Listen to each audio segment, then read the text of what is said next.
अध्याय 46। याकूब का सारे परिवार समेत मिस्र को जाना। तब इज़राइल अपना सब कुछ लेकर बेशेरबा को गया और वहां अपने पिता इसहाक के परमेश्वर को बलिदान चढ़ाया।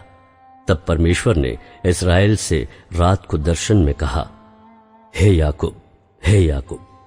उसने कहा, क्या आज्ञा? उसने कहा, मैं परमेश्वर हूं, तेरे पिता का परमेश्वर। तू मिस्र में जाने से मत डर, क्योंकि मैं तुझसे वहां एक बड़ी जाति बनाऊंगा। मैं तेरे संग संग मिस्र को चलता हूं और मैं तुझे वहां से फिर निश्चय ले आऊंगा और यूसुफ अपने हाथ से तेरी आंखों को बंद करेगा। तब याकूब बेरशेबा से चला और इज़राइल के पुत्र अपने पिता याकूब और अपने बाल बच्चों और स्त्रियों को उन गाड़ियों पर जो फिरौन ने उनके ले आने को भेजी थी चढ़ाकर चल पड़े। वे अपनी भेड़ बकरी, गाय बैल और कनान देश में अपने इकट्ठा किए हुए सारे धन को लेकर मिस्र में आए। और याकूब अपने बेटे बेटियों, पोते पोतियों अर्थात अपने वंश भर को अपने संग मिस्र में ले आया। याकूब के साथ जो इज़राइली अर्थात उसके बेटे पोते आदि मिस्र में आए, उनके नाम ये हैं। याकूब का जेठा रूबेन था और रूबेन के पुत्र हनोक, पललू, हिस्रोन और कमरी थे। शिमोन के पुत्र यमूएल, यामीन, ओहद, याकीन, सोहर और एक कनानी स्त्री से जन्मा हुआ शाऊल भी था। लेवी के पुत्र गेर्शोन, कहात और मरारी थे। यहूदा के एर, ओनान, शेला, पेरेस और जेरह नामक पुत्र हुए तो थे, पर एर और ओनान कनान देश में मर गए थे और पेरेस के पुत्र हेस्रोन और हामुल थे। इस्साकार के पुत्र तोला, पुब्बा, योब और शिमरोन थे। जुबुलैन के पुत्र सेरेद, एलोन और यहलेल थे। लिहा के पुत्र जो याकूब से पद्दनराम में उत्पन्न हुए थे, उनके बेटे पोते यही थे। और इनसे अधिक उसने उसके साथ एक बेटी दीना को भी जन्म दिया। यहां तक तो याकूब के सब वंश वाले 33 प्राणी हुए। फिर गाद के पुत्र सियोन, हग्गी, शूनी, एसबोन, एरी, एरोदी और अरेली थे। आशेर के पुत्र यिम्ना, इश्वा, इसवी और बरिया थे और उनकी बहन सेरह थी। और बरिया के पुत्र हेबेर और मलकीएल थे। जिल्पा जिसे लाबान ने अपनी बेटी लियाह को दिया था, उसके बेटे पोते आदि यही थे और उसके द्वारा याकूब के 16 प्राणी उत्पन्न हुए। फिर याकूब की पत्नी राहेल के पुत्र यूसुफ और बिन्यामीन थे।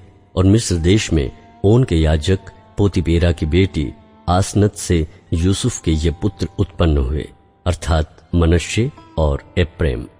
और बिन्यामीन के पुत्र बेला, बेकेर, अशबेल, गेरा, नामान, एही, रोश, मुप्पीम, हुप्पीम और आर्द थे। राहेल के पुत्र जो याकूब से उत्पन्न हुए, उनके यही पुत्र थे। उनके ये सब बेटे पोते 14 प्राणी हुए। फिर दान का पुत्र हुशीम था।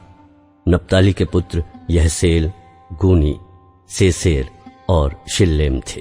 बिल्हा जिसे लाबान ने अपनी बेटी राहेल को दिया, उसके बेटे पोते यही है। उसके द्वारा याकूब के वंश में 7 प्राणी हुए। याकूब के निज वंश के जो प्राणी मिस्र में आए, वे उसकी बहुओं को छोड़ सब मिलकर 66 प्राणी हुए। और यूसुफ के पुत्र जो मिस्र में उससे उत्पन्न हुए, वे 2 प्राणी थे। इस प्रकार याकूब के घराने के जो प्राणी मिस्र में आए, वे सब मिलकर 70 हुए। याकूब और उसका परिवार मिस्र में। फिर उसने यहूदा को अपने आगे यूसुफ के पास भेज दिया कि वो उसको गोशेन का मार्ग दिखाए, और वे गोशेन देश में आए।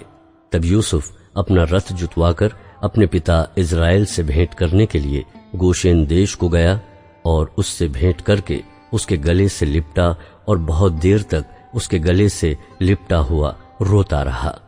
तब इज़राइल ने यूसुफ से कहा, मैं अब मरने से भी प्रसन्न हूं, क्योंकि तुझे जीवित पाया और तेरा मुंह देख लिया।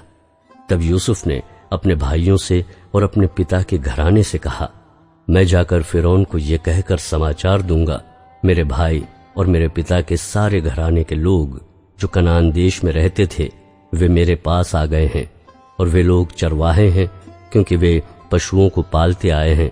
इसलिए वे अपनी भेड़ बकरी, गाय बैल और जो कुछ उनका है सब ले आए हैं।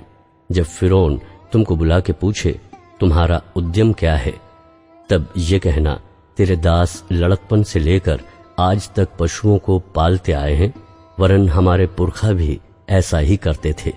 इससे तुम गोशेन देश में रहने पाओगे, क्योंकि सब चरवाहों से मिस्री लोग घृणा करते हैं। अध्याय 47। तब यूसुफ ने फिरौन के पास जाकर ये समाचार दिया, मेरा पिता और मेरे भाई और उनकी भेड़ बकरियां, गाय बैल जो कुछ उनका है सब कनान देश से आ गया है, और अभी तो वे गोशेन देश में हैं। फिर उसने अपने भाइयों में से 5 जन लेकर फिरौन के सामने खड़े कर दिए।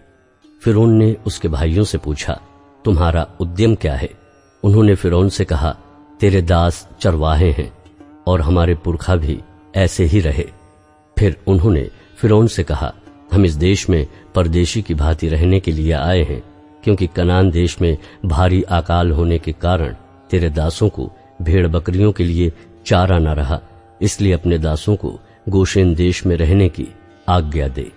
तब फिरौन ने यूसुफ से कहा, तेरा पिता और तेरे भाई तेरे पास आ गए हैं, और मिस्र देश तेरे सामने पड़ा है। इस देश का जो सबसे अच्छा भाग हो उसमें अपने पिता और भाइयों को बसा दे, अर्थात वे गोशेन ही देश में रहे। और यदि तू जानता हो कि उनमें से परिश्रमी पुरुष हैं, तो उन्हें मेरे पशुओं के अधिकारी ठहरा दे।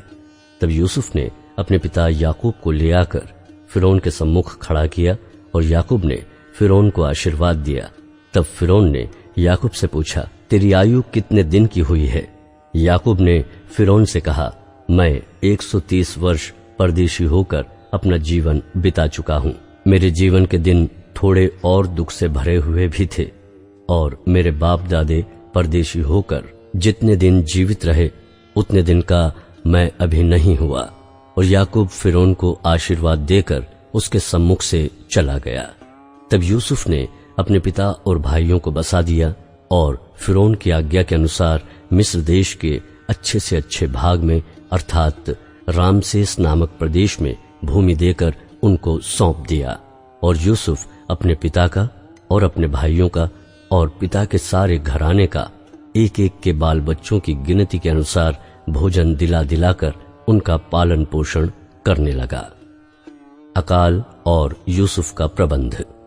उस सारे देश में खाने को कुछ ना रहा, क्योंकि अकाल बहुत भारी था, और अकाल के कारण मिस्र और कनान दोनों देश त्रस्त हो गए।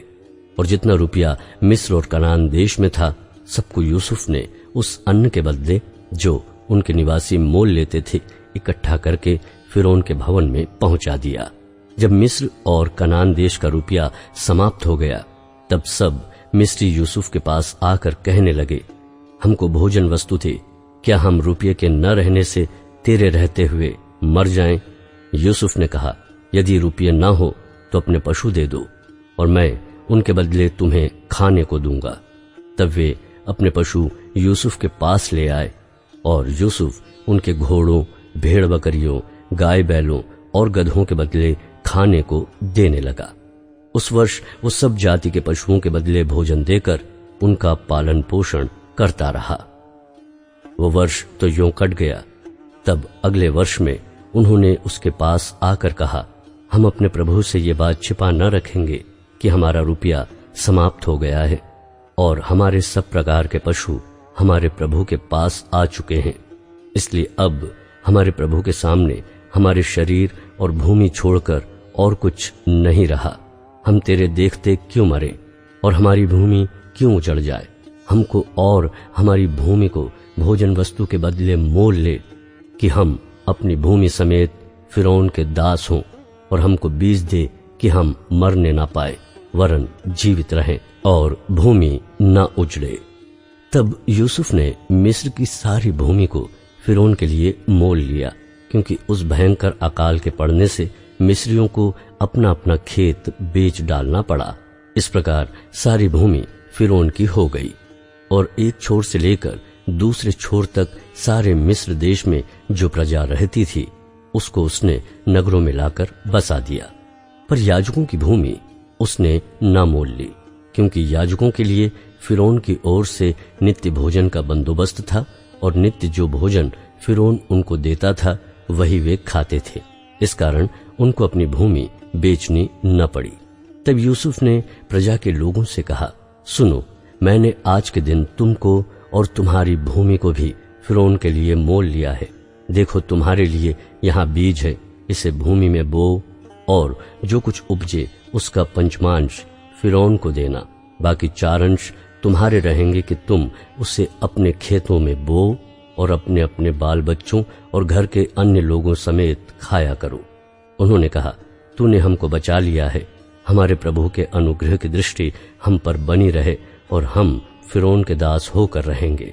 इस प्रकार यूसुफ ने मिस्र की भूमि के विषय में ऐसा नियम ठहराया जो आज के दिन तक चला आता है कि पंचमांश फिरौन को मिला करे। केवल याजकों ही की भूमि फिरौन की नहीं हुई। याकूब की अंतिम इच्छा। इजरायली मिस्र के गोशेन प्रदेश में रहने लगे और वहां की भूमि उनके वश में थी और वे फूले फले और अत्यंत बढ़ गए। मिस्र देश में याकूब 17 वर्ष जीवित रहा। इस प्रकार याकूब की सारी आयु 147 वर्ष की हुई। जब इजराइल के मरने का दिन निकट आ गया तब उसने अपने पुत्र यूसुफ को बुलवाकर कहा, यदि तेरा अनुग्रह मुझ पर हो तो अपना हाथ मेरी जांघ के नीचे रखकर शपथ खा कि तू मेरे साथ कृपा और सच्चाई का ये काम करेगा कि मुझे मिस्र में मिट्टी न देगा। जब मैं अपने बाप दादों के संग सो जाऊंगा तब तू मुझे मिस्र से उठा ले जाकर उन्हीं के कब्रिस्तान में रखेगा। तब यूसुफ ने कहा, मैं तेरे वचन के अनुसार करूंगा। फिर उसने कहा, मुझसे शपथ खा। अतः उसने शपथ खाई। तब इजराइल ने खाट के सिरहाने की ओर सिर झुकाकर प्रार्थना की। अध्याय 48। याकूब का एप्रेम और मनश्शे को आशीर्वाद देना। इन बातों के पश्चात किसी ने यूसुफ से कहा, सुन, तेरा पिता बीमार है। तब वो मनश्शे और एप्रेम नामक अपने दोनों पुत्रों को संग लेकर उसके पास चला। किसी ने याकूब को बता दिया, तेरा पुत्र यूसुफ तेरे पास आ रहा है। तब इजराइल अपने को संभालकर खाट पर बैठ गया और याकूब ने यूसुफ से कहा, सर्वशक्तिमान ईश्वर ने कनान देश के लूज नगर के पास मुझे दर्शन देकर आशीष दी और कहा, सुन, मैं तुझे बलवंत करके बढ़ाऊंगा और तुझे राज्य राज्य की मंडली का मूल बनाऊंगा और तेरे पश्चात तेरे वंश को ये देश दूंगा जिससे कि वो सदा तक उनकी निज भूमि बनी रहे। और अब तेरे दोनों पुत्र जो मिस्र में मेरे आने से पहले उत्पन्न हुए हैं वे मेरे ही ठहरेंगे, अर्थात जिस रीति से रूबेन और शिमोन मेरे हैं उसी रीति से एप्रेम और मनश्शे भी मेरे ठहरेंगे। और उनके पश्चात तेरे जो संतान उत्पन्न हो वो तेरे ठहरेंगे, परंतु बंटवारे के समय वे अपने भाइयों ही के वंश में गिने जाएंगे। जब मैं पद्दान से आता था तब एप्राता पहुंचने से थोड़ी ही दूर पहले राहेल कनान देश में मार्ग में मेरे सामने मर गई और मैंने उसे वहीं अर्थात एप्राता जो बैतलहम भी कहलाता है उसी के मार्ग में मिट्टी दी। तब इजराइल को यूसुफ के पुत्र देख पड़े और उसने पूछा, ये कौन है? यूसुफ ने अपने पिता से कहा, ये मेरे पुत्र हैं जो परमेश्वर ने मुझे यहां दिए हैं। उसने कहा, उनको मेरे पास ले आओ कि मैं उन्हें आशीर्वाद दूं। इजराइल की आंखें बुढ़ापे के कारण धुंधली हो गई थी, यहां तक कि उसे कम सूझता था। तब यूसुफ उन्हें उनके पास ले गया और उसने उन्हें चूमकर गले लगा लिया। तब इजराइल ने यूसुफ से कहा, मुझे आशा न थी कि मैं तेरा मुख फिर देखने पाऊंगा, परंतु देख, परमेश्वर ने मुझे तेरा वंश भी दिखाया है। तब यूसुफ ने उन्हें अपने घुटनों के बीच से हटाकर और अपने मुंह के बल भूमि पर गिर के दंडवत की। तब यूसुफ ने उन दोनों को लेकर अर्थात एप्रेम को अपने दाहिने हाथ से कि वो इजराइल के बाएं हाथ पड़े और मनश्शे को अपने बाएं हाथ से कि वो इजराइल के दाहिने हाथ पड़े उन्हें उसके पास ले गया। तब इस्राएल ने अपना दाहिना हाथ बढ़ाकर एप्रैम के सिर पर जो छोटा था और अपना बायां हाथ बढ़ाकर मनश्शे के सिर पर रख दिया। उसने जानबूझकर ऐसा किया, नहीं तो जेठा मनश्शे ही था। फिर उसने यूसुफ को आशीर्वाद देकर कहा, परमेश्वर जिसके सम्मुख मेरे बाप दादे अब्राहम और इसहाक चले, वही परमेश्वर मेरे जन्म से लेकर आज के दिन तक मेरा चरवाहा बना है, और वही दूत मुझे सारी बुराई से छुड़ाता आया है। वही अब इन लड़कों को आशीष दे और ये मेरे और मेरे बाप दादे अब्राहम और इसहाक के कहलाएं और पृथ्वी में बहुतायत से बढ़े। जब यूसुफ ने देखा कि मेरे पिता ने अपना दाहिना हाथ एप्रैम के सिर पर रखा है, तब ये बात उसको बुरी लगी। इसलिए उसने अपने पिता का हाथ इस विचार से पकड़ लिया कि एप्रैम के सिर पर से उठाकर मनश्शे के सिर पर रख दे। और यूसुफ ने अपने पिता से कहा, हे पिता, ऐसा नहीं, क्योंकि जेठा यही है, अपना दाहिना हाथ इसके सिर पर रख। उसके पिता ने कहा, नहीं, सुन, हे मेरे पुत्र, मैं इस बात को भली भांति जानता हूं, यद्यपि इससे भी मनुष्यों की एक मंडली उत्पन्न होगी और वो भी महान हो जाएगा, तो भी इसका छोटा भाई इससे अधिक महान हो जाएगा और उसके वंश से बहुत सी जातियां निकलेंगी। फिर उसने उसी दिन ये कहकर उनको आशीर्वाद दिया, इस्राएली लोग तेरा नाम ले लेकर ऐसा आशीर्वाद दिया करेंगे, परमेश्वर तुझे एप्रैम और मनश्शे के समान बना दे। और उसने मनश्शे से पहले एप्रैम का नाम लिया। तब इस्राएल ने यूसुफ से कहा, देख, मैं तो मरने पर हूं, परंतु परमेश्वर तुम लोगों के संग रहेगा और तुमको तुम्हारे पितरों के देश में फिर पहुंचा देगा, और मैं तुझको तेरे भाइयों से अधिक भूमि का एक भाग देता हूं, जिसको मैंने एमोरियों के हाथ से अपनी तलवार और धनुष के बल से ले लिया है। अध्याय 49। याकूब की भविष्यवाणी। फिर याकूब ने अपने पुत्रों को यह कहकर बुलाया, इकट्ठे हो जाओ, मैं तुमको बताऊंगा कि अंत के दिनों में तुम पर क्या बीतेगा। हे याकूब के पुत्रों, इकट्ठे होकर सुनो, अपने पिता इस्राएल की ओर कान लगाओ। हे रूबेन, तू मेरा जेठा, मेरा बल और मेरे पौरुष का पहला फल है। प्रतिष्ठा का उत्तम भाग और शक्ति का भी उत्तम भाग तू ही है। तू जो जल के समान उबलने वाला है, इसलिए दूसरों से श्रेष्ठ न ठहरेगा, क्योंकि तू अपने पिता की खाट पर चढ़ा, तब तूने उसको अशुद्ध किया, वो मेरे बिछोने पर चढ़ गया। शिमोन और लेवी तो भाई भाई हैं, उनकी तलवारें उपद्रव के हथियार हैं। हे मेरे जीव, उनके मर्म में न पड़। हे मेरी महिमा, उनकी सभा में मत मिल, क्योंकि उन्होंने कोप से मनुष्यों को घात किया और अपनी ही इच्छा पर चलकर बैलों को पंगु बनाया। धिक्कार उनके कोप को जो प्रचंड था और उनके रोष को जो निर्दय था। मैं उन्हें याकूब में अलग अलग और इस्राएल में तितर बितर कर दूंगा। हे यहूदा, तेरे भाई तेरा धन्यवाद करेंगे, तेरा हाथ तेरे शत्रुओं की गर्दन पर पड़ेगा, तेरे पिता के पुत्र तुझे दंडवत करेंगे। यहूदा सिंह का बच्चा है। हे मेरे पुत्र, तू अहेर करके गुफा में गया है। वो सिंह अपनी सिंगनी के समान दबकर बैठ गया, फिर कौन उसको छेड़ेगा। जब तक शीलो ना आए, तब तक न तो यहूदा से राजदंड छूटेगा, न उसके वंश से व्यवस्था देने वाला अलग होगा, और राज्य राज्य के लोग उसके अधीन हो जाएंगे। वो अपने जवान गधे को दाखलता में और अपनी गधी के बच्चे को उत्तम जाति की दाखलता में बांधा करेगा। उसने अपने वस्त्र दाख मधु में और अपना पहरावा दाखों के रस में धोया है। उसकी आंखें दाख मधु से चमकीली और उसके दांत दूध से श्वेत होंगे। जबूलून समुद्र के तीर पर निवास करेगा, वो जहाजों के लिए बंदरगाह का काम देगा और उसका परला भाग सिदोन के निकट पहुंचेगा। इस्साकार एक बलवंत गधा है जो पशुओं के बाड़े के बीच में दबका रहता है।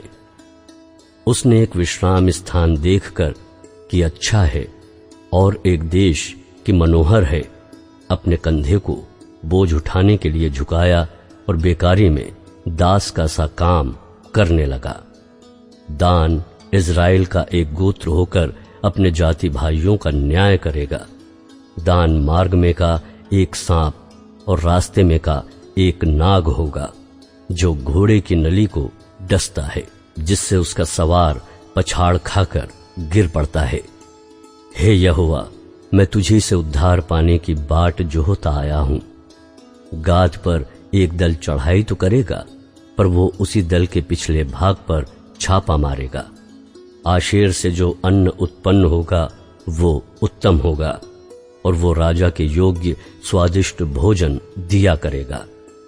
नप्ताली एक छूटी हुई हरिणी है, वो सुंदर बातें बोलता है। यूसुफ फलवंत लता की एक शाखा है, वो सोते के पास लगी हुई फलवंत लता की एक शाखा है। उसकी डालियां भीत पर से चढ़कर फैल जाती हैं। धनुर्धारियों ने उसको खेदित किया और उस पर तीर मारे और उसके पीछे पड़े हैं, पर उसका धनुष दृढ़ रहा और उसकी बाह और हाथ याकूब के उसी शक्तिमान परमेश्वर के हाथों के द्वारा फुर्तीले हुए, जिसके पास से वो चरवाहा आएगा जो इज़राइल की चट्टान भी ठहरेगा।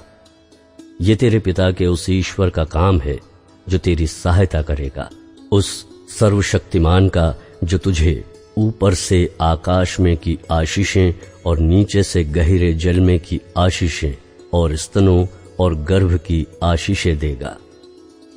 तेरे पिता के आशीर्वाद मेरे पितरों के आशीर्वादों से बढ़ गए हैं और सनातन पहाड़ियों की मनचाही वस्तुओं के समान बने रहेंगे। वे यूसुफ के सिर पर जो अपने भाइयों से अलग किया गया था, उसी के सिर के मुकुट पर फूले फलेंगे। बिन्यामीन फाड़ने वाला भेड़िया है, सवेरे वो अहेर भक्षण करेगा और सांझ को लूट बांट लेगा। याकूब की मृत्यु और गाड़ा जाना। इज़राइल के 12 गोत्र यही हैं और उनके पिता ने जिस जिस वचन से उनको आशीर्वाद दिया वे यही हैं। एक एक को उसके योग्य आशीर्वाद के अनुसार उसने आशीर्वाद दिया। तब उसने ये कहकर उनको आज्ञा दी, मैं अपने लोगों के साथ मिलने पर हूं, इसलिए मुझे हित्ती एप्रोन की भूमि वाली गुफा में मेरे बाप दादों के साथ मिट्टी देना, अर्थात उसी गुफा में जो कनान देश में ममरे के सामने वाली मकपेला की भूमि में है। उस भूमि को अब्राहम ने हित्ती एप्रोन के हाथ से इसलिए मोल लिया था कि वो कब्रस्तान के लिए उसकी निज भूमि हो। वहां अब्राहम और उसकी पत्नी सारा को मिट्टी दी गई थी और वहीं इसहाक और उसकी पत्नी रिबका को भी मिट्टी दी गई और वहीं मैंने लिया को भी मिट्टी दी थी। वो भूमि और उसमें की गुफा हित्तियों के हाथ से मोल ली गई है। याकूब जब अपने पुत्रों को ये आज्ञा दे चुका, तब अपने पांव खाट पर समेट प्राण छोड़े और अपने लोगों में जा मिला। अध्याय 50।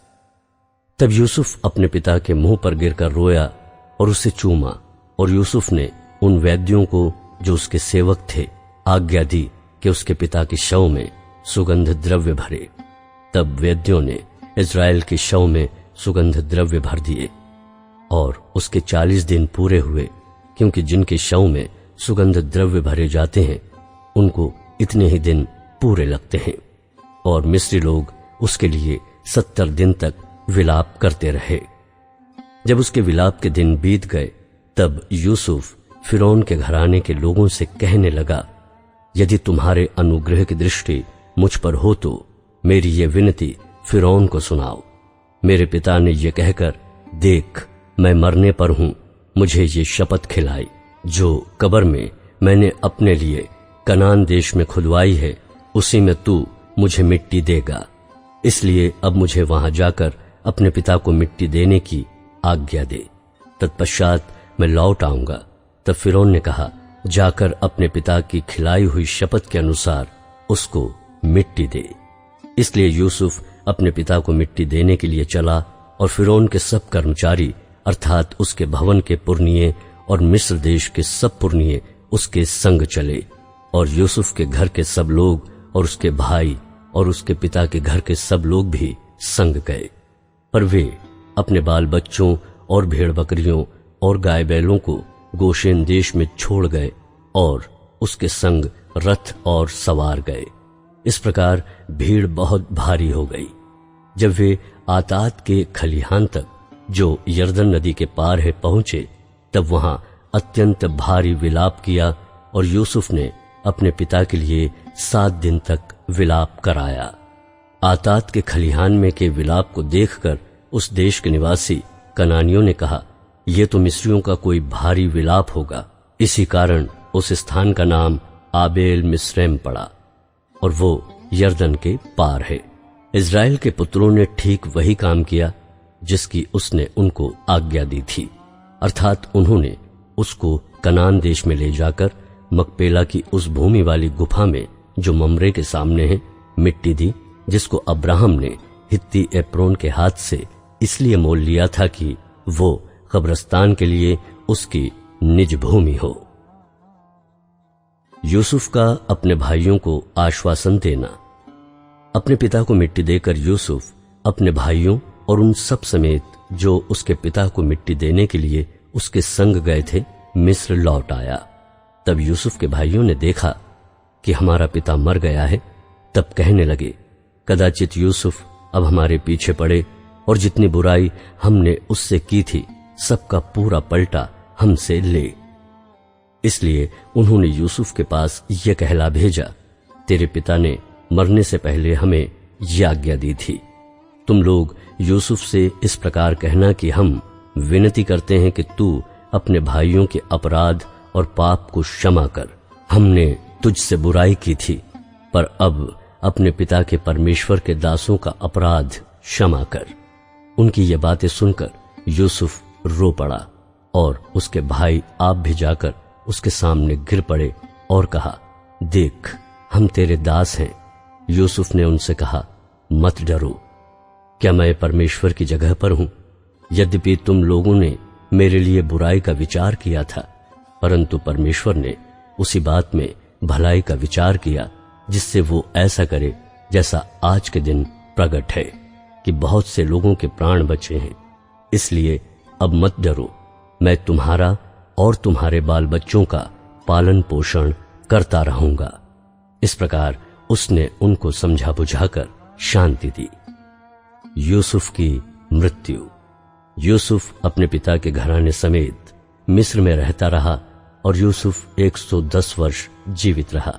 और यूसुफ एप्रेम के परपोतों को देखने पाया, और मनश्शे के पोते जो माकीर के पुत्र थे वे उत्पन्न हुए, और यूसुफ ने उन्हें गोद में लिया।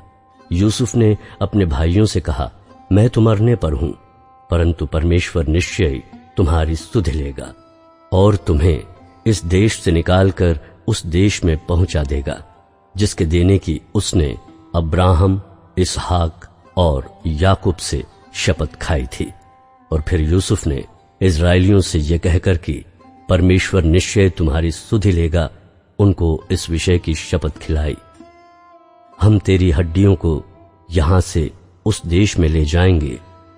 इस प्रकार यूसुफ 110 वर्ष का होकर मर गया, और उसके शव में सुगंध द्रव्य भरे गए, और वो शव मिस्र में एक संदूक में रखा गया।